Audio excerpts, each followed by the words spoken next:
아마 내 취향에 맞는 그런 정보만 습득하려고 하는 그런 마음들이 우리에게 많이 있다는 것입니다. 이러다 보니까 남에 대한 이해나 배려가 여러분 점점 더 적어지게 됩니다. 흔히들 우리가 말하는 그런 걱정하고 있는 가짜 뉴스가 참 많이 난무함에도 불구하고 이게 나의 신념과 맞으면 가짜 뉴스도 진짜 뉴스가 되는 것이고, 나의 신념과 맞지 아니하면 진짜 뉴스도 가짜 뉴스처럼 그렇게 믿고 신뢰하게 됩니다. 그러다 보니까 진실을 찾으려고 노력하기보다는 아예 관심을 닫고 나의 성향과 나의 그런 관심만 가지고 있는 그것만 취하게 되는 그런 시대를 살고 있습니다. 이것을 이끌어서 심리학적인 용어를 사용하자면 확증 편향이라고 합니다. 이 말이 요즘 매스컴에서 많이 나오죠. 확증 편향이라는 말이 매스컴에서 많이 나옵니다. 이걸 좀 더 쉽게 생각하면 내가 보고 싶은 것만 보고 듣고 싶은 말만 듣고 내가 취하고 싶은 것만 취하는 것, 이게 여러분 확증 편향이라는 말입니다.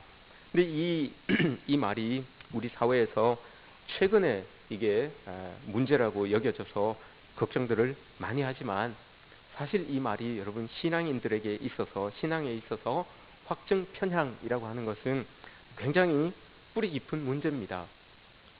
믿음 생활에 있어서 이 단어를 쓰지 않았을 뿐이지, 이 확증 편향적인 신앙은 여러분 오래전부터 우리에게 계속해서 있어졌던 그런 모습입니다. 교회 안에서도 자기가 좋은 대로 말씀을 해석하고, 신앙의 형태도 자기가 좋은 대로 그냥 그 신앙의 형태를 쫓아갑니다.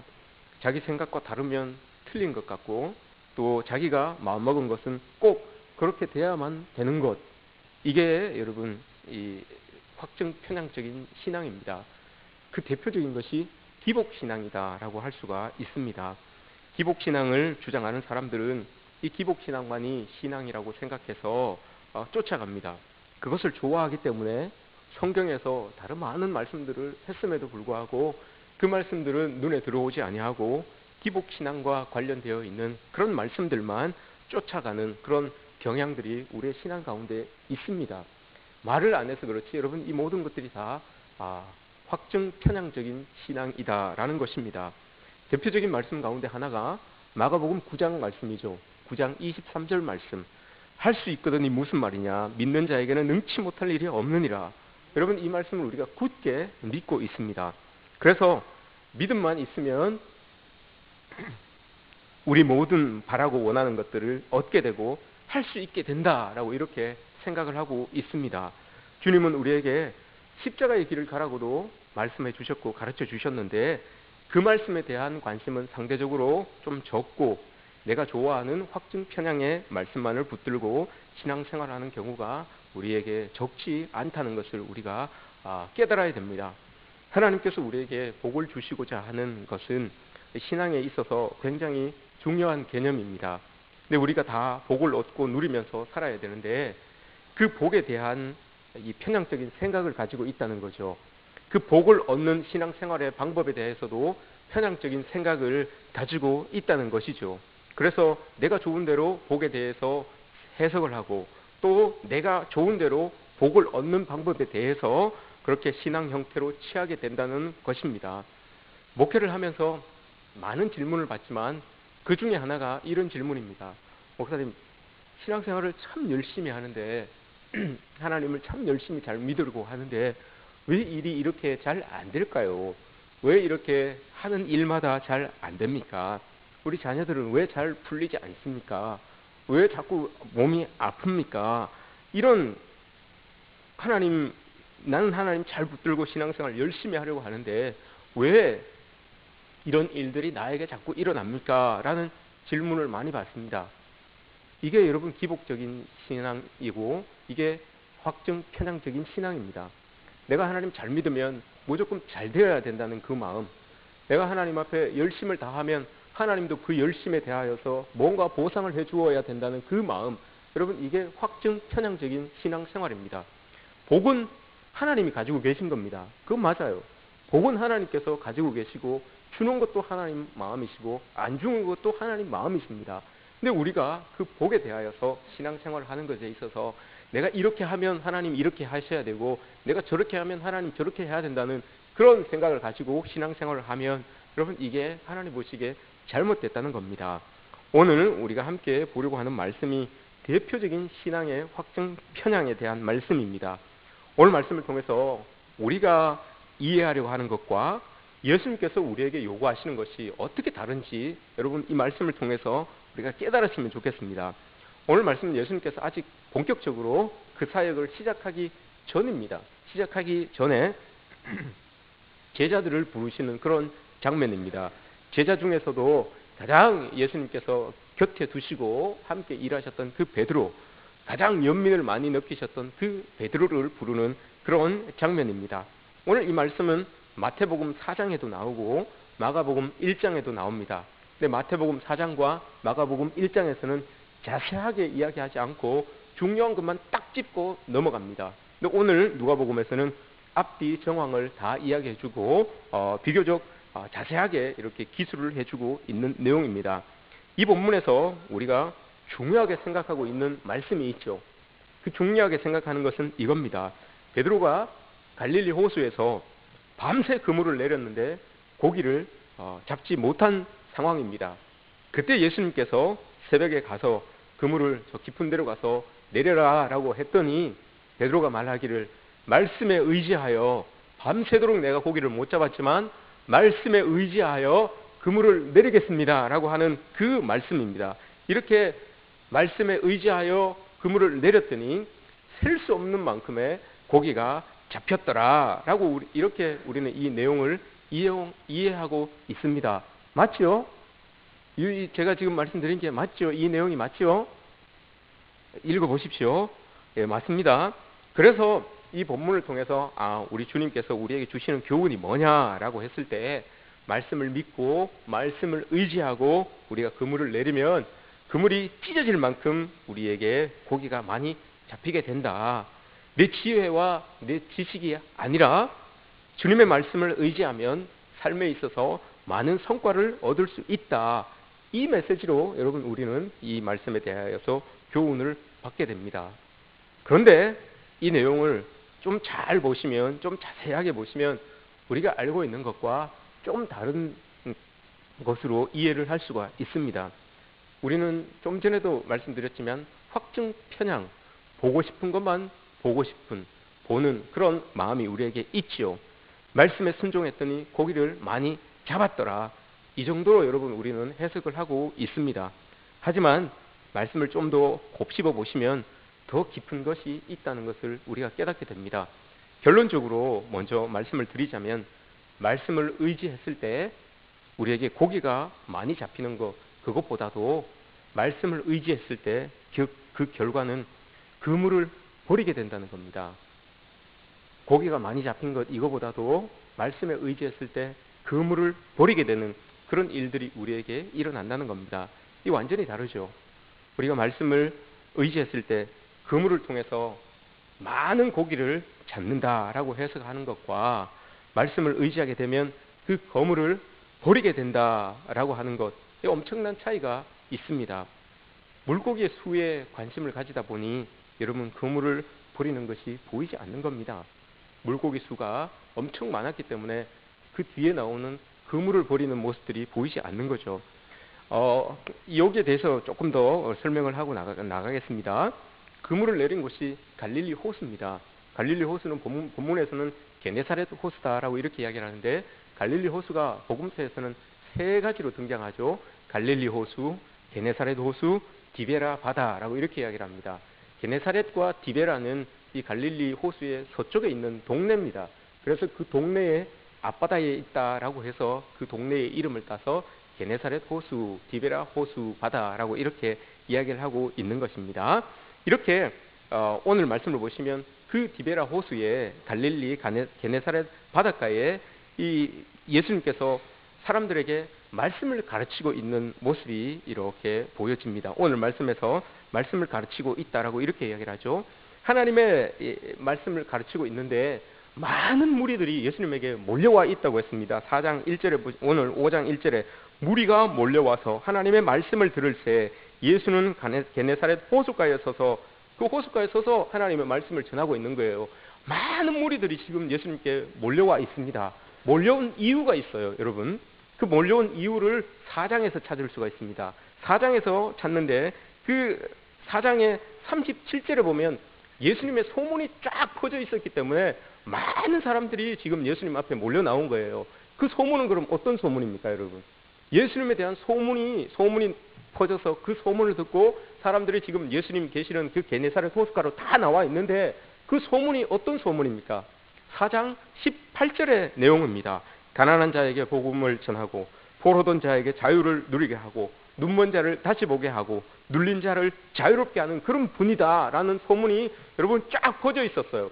그러다 보니까 그 소문을 듣고 사람들이 모여드는데 4장 40절을 보시면 해질 무렵까지 사람들이 온갖 병자를 데리고 그 소문을 듣고 예수께 나옵니다. 그때 예수님께서 일일이 손을 얹으셔서 그 많은 사람들을 다 치유해 주시죠. 다 치유해 주시니까 그 일도 그 이야기도 계속해서 사람들에게 퍼져나가는 거예요. 그러다 보니까 4장 42절 말씀에 예수님께서 기도하러 가시는데도 사람들이 찾아옵니다. 계속해서 사람들이 그 소문을 듣고 그런 일들이 일어나는 것을 보고 예수님이 기도하시는 곳까지 찾아가서 그 안수 기도를 받고 싶고 예수님의 말씀을 듣고 싶고 예수님의 그 치유를 받고 싶은 그런 마음들이 있었던 거예요. 계속해서 그래서 예수님에게 다가온 상황입니다. 이렇게 예수님이 게네사렛 호수에 서 있고 사람들이 막 몰려와서 소문을 듣고 몰려오는 이 상황이 하나가 있습니다. 이 상황이 하나가 있고 또 다른 상황이 하나가 있는데 그 상황은 뭔가 하면 게네사렛 호수에 예수님께서 이렇게 이르셨는데 그 반대편에 보니까 물고기 잡는 그 거물을 이렇게 게네사렛 호숫가에서 손질하고 있는 사람들이 있었던 거예요. 그 사람들이 지금 밤새도록 고기를 잡았지만 한 마리를 못 잡고 그물을 내리고 그물을 손질하고 있는 그 베드로 일행이었어요. 요 상황이 이렇게 하나가 있고 무리들이 몰려오는 그 상황이 하나가 있어요. 요 중간에 지금 예수님이 계신 거예요. 그래서 예수님이 이 많은 무리들이 몰려오니까 계실 곳이 없어서 서 계실 곳이 없어서 베드로에게 이야기를 하죠. 오늘 말씀에서 3절에 보시면 베드로의 배를 타고 그 배를 조금 띄웁니다. 물가로 조금 띄우면 사람들이 한눈에 다 보이잖아요. 그래서 배를 타고 물가에서 조금 이 바닷가에서 좀 들어간 그곳에서 배 위에서 말씀을 전한 거예요. 배 위에서 말씀을 그 모여있는 무리들에게 오늘 말씀이 지금 전해지고 있는 겁니다. 3절 말씀에서 배를 조금 떼기를 청하시고 앉으사 배에서 무리를 가르치시니 무태에서 조금 떨어진 그곳에서 배를 타고 예수님이 지금 몰려있는 무리들에게 많은 말씀을 이렇게 이야기하고 강론하고 계시는 그런 말씀이죠. 근데 이 말씀을 여러분 베드로가 이 말씀을 여러분 들은 겁니다. 배에 같이 타고 있으면서 예수님께서 강론하고 계시는 그 말씀을 베드로가 다 들은 거예요. 무리들도 그 말씀을 다 들었던 거고요. 예수님이 오늘 말씀하신 게 4절 5절이잖아요. 4절 5절 말씀을 마치시고 그 말씀을 다 마치시고 난 다음에 베드로에게 말씀을 한 거예요. 깊은 데로 가서 그물을 내려라 라고 하니까 베드로가 말씀에 의지하여 내가 깊은 데로 가서 그물을 내려 고기를 잡겠습니다 라고 이렇게 말씀을 의지하여서 나아갔던 거죠. 여러분 잘 생각해 보십시오. 여기에서 베드로가 한 말, 이 말이 우리가 참 좋아하는 말 아닙니까? 말씀에 의지하여 내가 그물을 내리겠습니다 라고 한 이 말씀. 근데 여러분 이 말씀이 어떤 말씀입니까? 말씀에 의지하여 라고 했는데 이 말씀에 의지하여 라고 했던 이 말씀이 어떤 말씀입니까? 너 가서 깊은 데 가서 물고기를 내려라 이 말입니까? 아니면 배 위에서 예수님께서 무리들을 향하여서 가르쳤던 그 말씀입니까? 우리는 여러분 이렇게 생각합니다. 너 말씀 깊은 데로 가서 그물을 내려라고 했던 그 말씀으로 이해하고 있어요. 근데 이 말씀이 아니죠. 베드로가 말씀에 의지하여라고 했을 때 의지했던 그 말씀은 예수 그리스도께서 배 위에서 가르치셨던 말씀이에요. 예수님께서 그 배 위에서 찾아온 모든 무리들을 향하여서 가르치셨던 그 말씀을 의지하여서 그물을 내린 거예요. 그 말씀이 여러분 어떤 말씀입니까? 오늘 본문에서는 나와 있지 않아요. 오늘 본문에서 누가복음에서는 나와 있지 않는데 그 말씀이 마태복음 4장에서는 나와요. 마가복음 1장에서도 나옵니다. 마태복음 4장 18절부터 베드로를 부르는 요 내용이 나오는데 그 전에 17절에서 예수님께서 어떤 말씀을 가르치시는가 하면 이런 말씀을 가르치십니다. 이때부터 예수께서 비로소 전파하여 이르시되 회개하라 천국이 가까웠느니라 하시더라. 이 말씀을 가르치신 겁니다. 마가복음 1장에서도 여러분 이 말씀이 나와요. 16절부터 베드로를 부르는 오늘 내용의 말씀이 나오는데 15절에 예수님께서 가르치신 말씀이 나옵니다. 때가 찼고 하나님의 나라가 가까웠으니 회개하고 복음을 믿으라 하시더라. 이 메시지가 여러분 예수님께서 무리들을 향하여서 가르치신 두 가지의 메시지예요. 회개하고 복음을 믿으라. 회개해라. 복음을 믿으라. 이거 두 메시지를 전한 거예요. 왜 베드로가 그 말씀, 이 말씀이 베드로가 지금 말씀에 의지하여라고 했던 그 말씀이 앞에 말씀, 그물을 내려라라고 하는 그 말씀이 아니라 예수님이 강론하셨다라는 그 말씀으로 우리가 알 수 있는 것은 그 뒷구절을 보면 알 수 있어요. 베드로의 그 뒷 행동을 보면 예수님께서 회개하라, 복음을 믿으라라고 하시는 그 말씀에 응답하고 있다는 것을 여러분 볼 수가 있어요. 8절 말씀에 여러분 한번 보십시오. 베드로가 물고기를 잡고 난 다음에 고백을 합니다. 주님, 나를 떠나십시오. 나는 죄인입니다. 라고 이렇게 이야기를 해요. 뜬금없이 여러분 거기에서 죄인입니다라고 하는 말이 왜 나오겠습니까? 물고기를 많이 잡았는데 그 상황에서 내가 죄인입니다라고 하는 말이 왜 나오겠습니까, 여러분? 베드로가 지금 반응하고 있는 것은 내가 죄인입니다라고 고백하는 그 반응은 회개하라라고 하는 그 말씀에 대하여서 반응하고 있는 겁니다. 그래서 내가 그 말씀에 딱 비춰보니까 회개하라는 말씀을 듣고 나니까 내가 죄인이라는 게 여러분 드러난 거예요. 내가 죄인이라는 것이 딱 드러나니까 그 죄인으로서 하나님 앞에 설 수가 없는 거예요. 그래서 그 앞에 8절에서 나를 떠나십시오라고 이렇게 이야기를 하는 것 아닙니까? 하나님, 내가 참 죄인인데 하나님 말씀에 비춰봤을 때, 회개하라는 그 말씀에 비춰봤을 때 그 말씀을 의지하여서 그물을 딱 내렸더니 이 많은 물고기가 잡히는 걸 보니까 정말 하나님의 아들이군요. 그 말씀에서 여러분 그 고백에서 내가 죄인입니다 라고 하는 마음, 이 고백이 나온 거예요. 그러다 보니까 주님 앞에 내가 설 수가 없어서 내가 나를 떠나십시오 라고 이렇게 이야기를 하는 거죠. 여러분, 그리스도인들에게 있어서 죄인이라고 하는 거, 이게 여러분 이 의미에 대해, 이 개념에 대해서 우리는 명확하게 알고 있어야 돼요. 죄인이라고 하는 거, 성경에서 여러분 죄인이라고 하는 의미가 뭔지 여러분 우리는 명확하게 알고 있어야 돼요. 이게 복음을 전해본 사람들은 아시겠지만 여러분, 우리가 복음을 전할 때 이렇게 전합니다. 우리 모두 다 죄인입니다. 그래서 예수 그리스도의 은혜가 필요합니다 라고 이렇게 전합니다. 그럼 여러분, 예수님을 모르는 사람들은 좀 기분 나빠합니다. 내가 뭐 그렇게 죄인인가 이렇게 기분 나빠해요. 근데 거기에 대하여서 우리는 죽을 수밖에 없는 죄인입니다 라고 이렇게 이야기를 하면 여러분 싸울 수도 있어요. 뭘 내가 그렇게 큰 죄를 졌다고 죄인이라고 그러냐, 기분 나쁘다고 이렇게 이야기를 해요. 교회 안에서도 여러분 우리가 늘 주님 앞에 우리는 죄인입니다 라고 이렇게 고백을 하잖아요.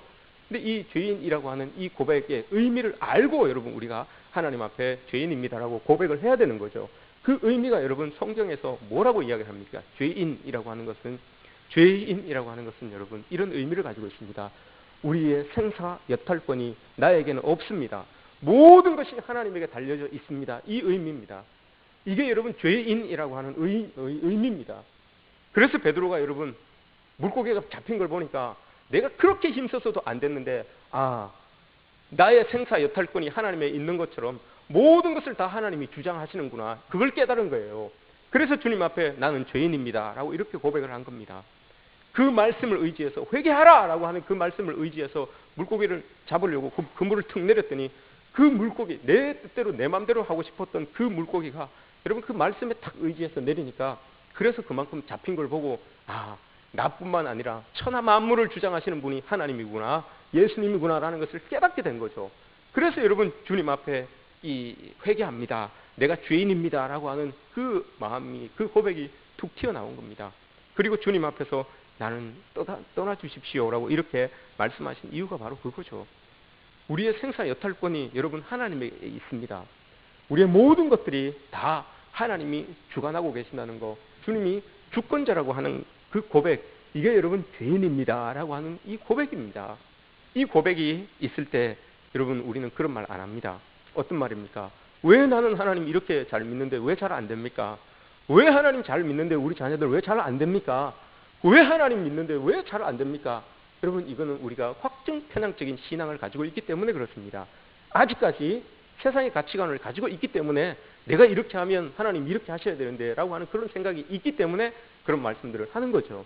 오늘 베드로가 고백한 것처럼 내가 죄인입니다, 나를 떠나십시오 라고 이렇게 고백할 수 있는 이유는 나의 모든 것을 주장하시는 분이, 나의 생사 여탈권조차도 하나님이 다 주장하시는군요 라고 이렇게 고백하면 여러분, 우린 그렇게 하나님께 이야기할 수 없어요. 안 돼도 하나님께서 나를 주장하고 계시고, 내가 아파도 나를 주장하고 계시고, 내가 쓰러져도 나를 주장하고 계시는 그 믿음, 그 말씀, 그 주님을 의지하고 있으면 여러분, 이런 것들이 눈에 들어오지 않습니다. 더 이상 여러분, 물고기 수에 연연하지 않습니다.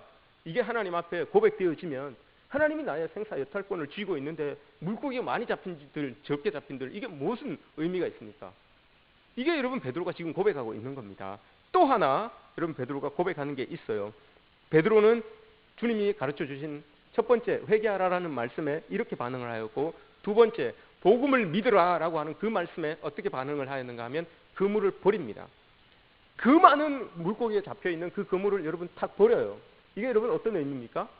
우리의 하나님께서 여러분 우리에게 주셨던 그 모든 것들을 다 버리라, 이런 말이 아니죠. 이 그물을 딱 놓는다는 것은 그물을 버리고 여기에서 끝이는 것이 아니라 베드로가 그물을 버리고 나서 예수 그리스도를 따릅니다. 바로 따르게 되는 거죠. 이 말씀은 세상의 가치관이 예수 그리스도의 가치관으로 바뀌었다는 것을 이야기합니다. 가치관의 전환이라고 이렇게 이야기를 하죠. 베드로가 여러분 이 말씀을 딱 받고 복음을 믿으라라고 했을 때 그 말씀을 딱 듣고 반응한 것이 그물을 딱 버리는 거예요. 가치관을 바꾼 거예요. 내가 예수 그리스도의 복음을 알기 전에는, 복음을 믿기 전에는 나의 가치관은 그 그물이 최고였습니다. 그 그물을 통하여서 내가 고기를 잡고 그 고기를 통하여서 팔고 먹고 살 수 있는, 부를 창출해낼 수 있는 그런 그물이었는데, 예수 그리스도의 복음을 알고 나니까, 죄인이라는 것을, 생사 여탈권이 하나님에게 있다는 것을 알고 나니까 여러분, 그 그물은 더 이상 나에게 가치관이 될 수가 없는 거예요. 그래서 그 그물을 딱 내려놓은 거예요. 그리고 예수 그리스도를 따른 거죠. 이게 여러분 가치관의 전환입니다. 가치관이 바뀌고 나면 물고기 수는 여러분 더 이상 눈에 들어오지 않습니다. 개의치 않아요. 물고기가 적게 잡히든지 많이 잡히든지, 내가 잘 되든지 잘 안 되든지, 우리 자녀가 잘 되든지 잘 안 되든지 여러분 그건 눈에 들어오지 않습니다. 나의 가치관이 세상적인 가치관에서 예수 그리스도의 가치관으로 바뀌어지면, 전환이 이루어진 믿음 생활을 하고 있는 우리라면 여러분 그것은 더 이상 눈에 들어오지 않습니다. 왜 그렇습니까 여러분? 다 주의 손아귀에 있기 때문에 그렇습니다. 내가 의지하는 그 주님 안에 여러분 그 모든 것들이 다 잡혀져 있기 때문에 그렇습니다. 근데 그걸 모르고 여러분 내가 어떻게 해야지 전전긍긍하고 나의 신앙으로, 나의 믿음으로, 나의 뭐 어떤 능력으로 뭘 해보려고 전전긍긍하면 여러분 그게 우리가 가지고 있는 이 신앙의 세상적인 가치관을 가지고 신앙생활하는 그런 모습이라는 것을 우리가 기억해야 됩니다. 두 배가 잠길 만큼 고기가 잡혔으니까 여러분 얼마나 좋겠습니까? 근데 그게 좋은 게 아닙니다. 얼마든지 여러분 버릴 수 있습니다. 왜냐하면 주님의 말씀을 따라서 사는 것이 너무 좋기 때문에 그런 겁니다. 주께서 나를 꼭 잡고 계시고 주님께서 모든 것을 다 행할 수 있는 분이라는 것을 알고 있기 때문에, 그걸 깨달았기 때문에 더 이상 여러분 그물이라고 하는 것, 더 이상 여러분 물고기라고 하는 것이 나에게 있어서 나를 좌지우지 못하게 되는 그런 상황이 지금 베드로에게 벌어지고 일어나고 있는 겁니다. 복음을 믿고 가치관이 바뀌고 나니까 이제는 물고기 수가 나를 기쁘게 해주는 것이 아니라 주님의 말씀과 주님과 동행하면서 살아가는 것, 그로 말미암아 주어지는 그 기쁨, 그 평안을 얻게 되는 것, 이게 여러분 베드로에게 참 기쁨으로, 참 소망으로 주어지고 있는 본문이 오늘 본문입니다. 말씀에 의지하여, 여러분 말씀에 의지하여서 내가 그물을 내렸습니까? 그물을 내리라라고 하는 그 말씀에 의지하여서 말씀을 내렸습니까? 아닙니다 여러분. 그렇게 생각하고 내렸으면 분명히 고기가 많이 잡혀야지만 여러분 신앙생활이 잘 된다라고 이렇게 말씀할 수가 있는 겁니다. 그렇게 될 때 그 말씀을 믿고 여러분 우리가 신앙생활을 할 때 내 자녀가 잘 안 되면 그건 안 되는 거예요. 우리 집이 잘 안 되면 내가 심히 힘들고 어려우면 그건 잘 안 되는 거예요. 왜 말씀은 이렇게 했는데 왜 삶이 이렇습니까? 이렇게 반응이 나올 수가 있는 겁니다. 근데 여러분, 베드로가 반응하고 있는 그 말씀은, 말씀에 의지하여라고 하는 그 말씀은 예수님께서 강론하셨던 회개하라, 복음을 믿으라 라고 하는 그 말씀이었어요. 그 말씀 앞에 깨어지고 나니까 세상의 가치관이, 그 많은 그 물고기를 잡았던 그 그물도 한순간에 놓아버릴 수 있는 그런 모습으로 바뀌어지게 되는 그런 신앙의 모습을 가지게 될 수 있었던 거죠.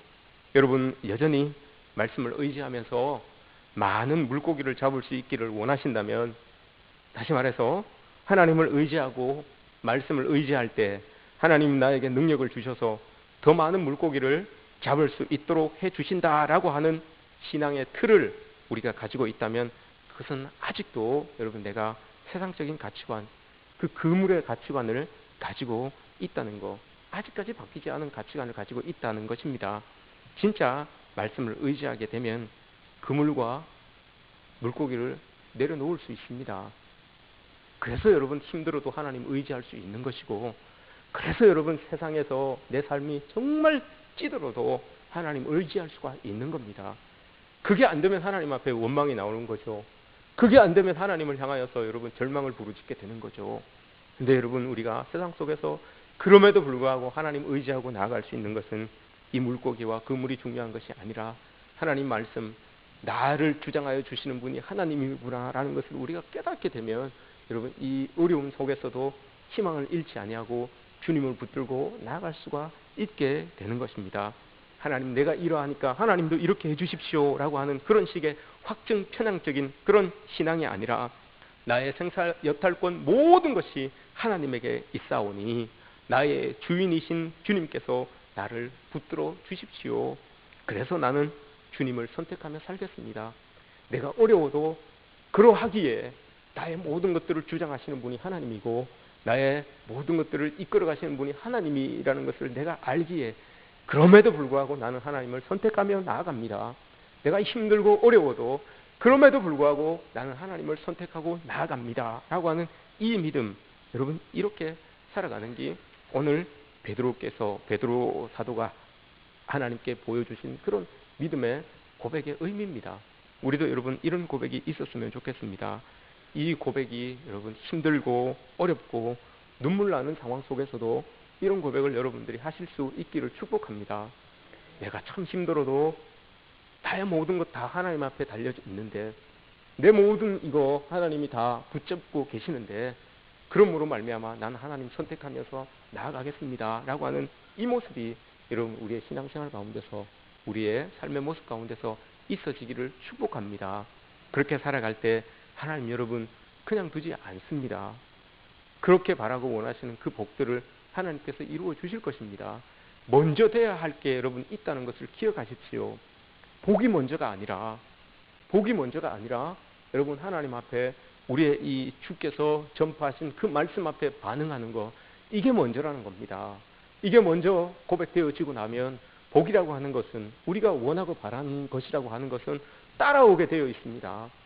그 뒤따라서 하나님께서 때가 되면, 하나님의 때가 되면 다 부어주시게 되어 있는 것이 우리가 생각하고 있는 그 복이고 그 물고기입니다. 그물에 물고기가 잡히지 않았던 이유는 베드로에 있어서 여러분, 하나님께서 이것을 고백하게 만들기 위하여서 그 물고기들까지도 하나님께서 주장하여 주셨던 것이죠.